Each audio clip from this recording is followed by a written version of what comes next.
there's something that happens in the body that almost nobody talks about honestly. It's a response, a physical one, and for most people, it creates a kind of confusion that's hard to articulate because it feels like the body is saying one thing while the mind is saying something completely different. This disconnect isn't rare, it's actually incredibly common. But because it goes undiscussed, people carry it around like a secret, wondering if something is wrong with them, or if what they experienced means something it doesn't. Today we're going to look at what's actually happening beneath the surface, not the simplified version, not the version meant to make anyone feel comfortable, the real version, the one that explains why physical response and emotional experience don't always line up, and what that actually means for how we understand attraction, arousal, and ourselves. Let's start with the most uncomfortable truth. The body doesn't always respond to what the mind wants. This is one of the most misunderstood aspects of human physiology. People assume that if the body reacts a certain way, it must mean something, that there's intent behind it, that there's desire behind it. But the research tells a very different story. Studies in psychophysiology have consistently shown that physical arousal can occur in response to stimuli that the person finds upsetting, confusing, or even distressing. The body can respond to something the mind actively rejects. This isn't a malfunction. It's the way the system is designed. The arousal response is, at its core, a preparatory mechanism. It's the body's way of getting ready for something, anything, that registers as sexually relevant to the nervous system. And the key word there is relevant. Not wanted, not chosen, just detected. Think of it like this. The eye dilates in response to darkness, not because it wants the darkness, but because darkness is a signal that more light is needed. The physical response is automatic, disconnected from preference or intention. Arousal can work the same way. It can be triggered by context, by surprise, by novelty, by things that are frankly unwanted, and it says nothing about what the person actually desires. But because this is never explained, people interpret their own physical responses as evidence of something deeper, something meaningful, and sometimes something shameful. This confusion gets worse when we add emotional complexity into the mix. Imagine someone in a situation that feels wrong to them, uncomfortable, unwanted, maybe even violating, but their body responds anyway. What does that do to the mind? For many, it creates a kind of fracture, a sense that they can't trust themselves, that their body betrayed them, that maybe what happened wasn't as bad as it felt, because some part of them responded. This is one of the most damaging misunderstandings a person can carry, and it persists because no one taught them the basic truth. Response does not equal consent. Response does not equal enjoyment. Response is just the nervous system doing what nervous systems do. When this isn't understood, people internalize blame. They question their own experience. They wonder if their confusion means something about who they are, when really it just means they have a body, and bodies respond to stimuli whether we like it or not. The emotional weight of this can last for years, decades, because without the framework to understand it, there's no way to process it cleanly. Now let's look at this from a different angle, how this same mechanism shows up in more ordinary situations. It's not just extreme scenarios where the mind-body disconnect appears. It happens constantly in everyday life. Someone finds themselves physically drawn to a person who is clearly wrong for them.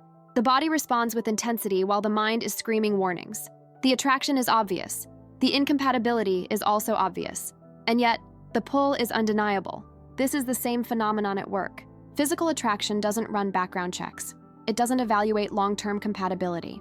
It doesn't consider whether this person will be kind, reliable, or emotionally available.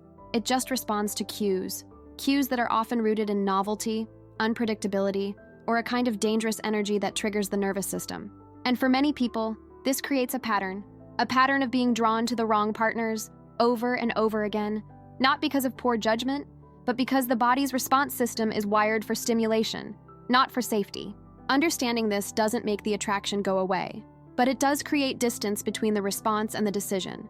It allows someone to feel the pull without assuming it means something it doesn't. Here's where things get more nuanced. The research on arousal and gender is complicated, but there's one finding that comes up again and again. Women, on average, show a broader physiological response to sexual stimuli than men do. What this means is that when researchers measure physical arousal in lab settings, women often respond to a wider range of content, including content they report not being attracted to or not enjoying. Men, by contrast, tend to show a narrower, more category-specific response. Their physical arousal tends to line up more closely with what they say they're attracted to. This difference has led to some misguided interpretations over the years.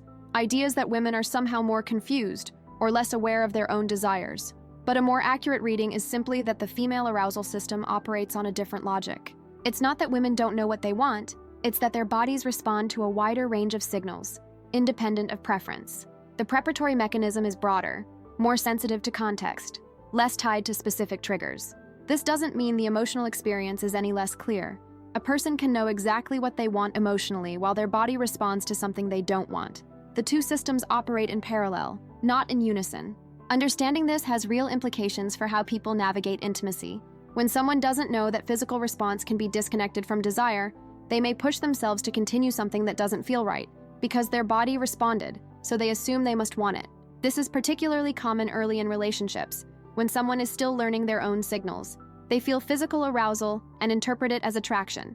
They experience nervous energy and interpret it as chemistry. They notice their heart racing and assume it means something romantic. But arousal, nervousness, and elevated heart rate can all be triggered by discomfort, anxiety, or even fear. The body's alarm system and its pleasure system share overlapping circuitry. This is why people sometimes confuse fear for excitement, because physiologically they can feel similar. So people push forward. They assume their body knows something their mind doesn't, and they override their own discomfort in the process.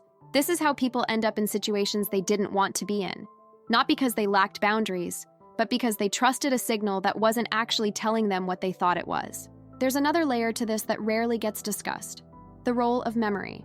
Physical arousal can be conditioned. This means that over time, the body can learn to respond to certain cues, not because they're inherently arousing, but because they've been paired with arousing experiences in the past. This is how fetishes develop. This is how certain environments or scents or sounds can trigger unexpected physical responses. The body remembers, and it responds based on association rather than present moment evaluation. The implication is that physical response is not a reliable indicator of current desire. It can be an echo, a habit, a learned reflex. And when people don't understand this, they can feel trapped by their own responses, believing they still want something simply because their body still reacts to it. This is particularly relevant for anyone trying to move on from a relationship or experience that was unhealthy. The body may continue to respond to reminders of that person or situation long after the mind has moved on. And if that response is interpreted as lingering desire, it can pull someone back into patterns they've already decided to leave behind. The key is recognizing that arousal is not a command. It's information, but incomplete information. It tells you that the nervous system detected something. It doesn't tell you what to do about it. Let's bring this back to attraction in general. When physical attraction is intense, it feels meaningful. It feels like a sign, like this person must be special, because the body doesn't lie, right? But the body does lie. Or more accurately, the body speaks a different language than the one we think it's speaking. Intense attraction can be triggered by familiarity, by patterns learned in childhood, by the echo of a parent's energy or a past partner's dynamic. It can be triggered by danger, instability, emotional unavailability, all things the nervous system registers as significant. So the feeling of being magnetically drawn to someone doesn't necessarily mean compatibility. It might mean the opposite. It might mean the nervous system is recognizing a pattern it's been trained on, one that has nothing to do with what's actually good for the person. This is why people often feel less spark with partners who are actually healthy for them, because healthy feels unfamiliar. Safe doesn't trigger the same alarm bells, and without those alarm bells, the nervous system doesn't light up the way it does with chaos. Learning to override this takes time. It requires trusting a slower, quieter signal, the signal of emotional safety, mutual respect, and genuine compatibility, over the louder, flashier signal of arousal and intensity. There's one final piece to all of this: the relationship between arousal and identity. Many people define themselves in part by what they're attracted to. They see their desires as a reflection of who they are, their values, their character, their inner truth. But if physical response can be triggered by things we don't want, by conditioning, by chaos, by trauma, then it becomes clear that arousal is not identity. It's not a window into the soul. It's just a physical mechanism. This is liberating for anyone who has ever felt ashamed of what their body responded to. It means the response doesn't define you. It doesn't reveal something secret or shameful about who you are. It just means your nervous system is responsive, which is exactly what it's supposed to be. The work, then, is not to control the body's response. That's often impossible, but to control the interpretation, to recognize arousal for what it is: a signal, not a command, data, not destiny. This understanding changes everything. It changes how people evaluate their own experiences. It changes how they navigate intimacy. It changes how they interpret attraction, both when it's present and when it's absent. It allows someone to feel drawn to the wrong person without acting on it. To notice a response to something uncomfortable without believing it meant they wanted it. To experience a lack of spark with someone healthy and choose them anyway, knowing the nervous system isn't always right. It's a quieter kind of self-trust, one that doesn't rely on the body to tell you what to do, but instead treats the body as one input among many, weighed against values, experience, and what actually tends to work. Most people are never given this framework. They go through life interpreting every response as meaningful, every attraction as destiny, every absence of spark as incompatibility. But those who understand the deeper mechanics, who see physical response for what it really is, gain a kind of freedom.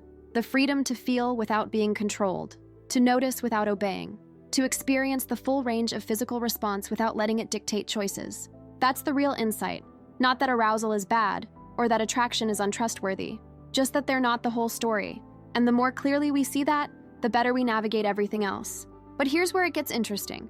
Once you understand that physical response doesn't always match emotional intent, something else starts to make sense, something that confuses most people entirely. Sometimes what looks like fading interest isn't fading at all. It's the opposite. The tension is building, not disappearing. But because the signals don't look the way people expect, they misread the situation completely. Withdrawal, hesitation, a strange kind of distance that feels like rejection, but isn't. The next video explains exactly what's happening when attraction seems to pull back even though it's actually intensifying, and why recognizing this changes everything about how you read what's really going on.